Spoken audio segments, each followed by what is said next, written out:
Introduction. Définir la philosophie est une affaire complexe. La tâche est difficile lorsqu'il s'agit de répondre à la question « Qu'est-ce que la philosophie ?» Elle est d'autant plus difficile qu'il n'existe pas encore de consensus sur le plan définitionnel.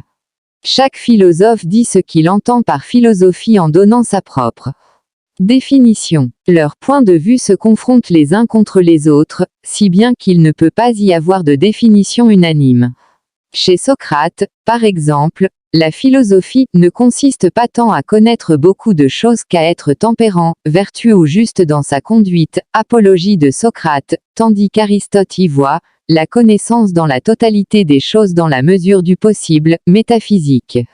Même s'il est impossible de trouver une définition partagée partout, on peut dire approximativement ce qu'est la philosophie, ce qui nous amènera à poser le problème de ses origines. Après avoir dégagé les conditions d'émergence de la philosophie, nous réfléchirons sur la spécificité du discours philosophique.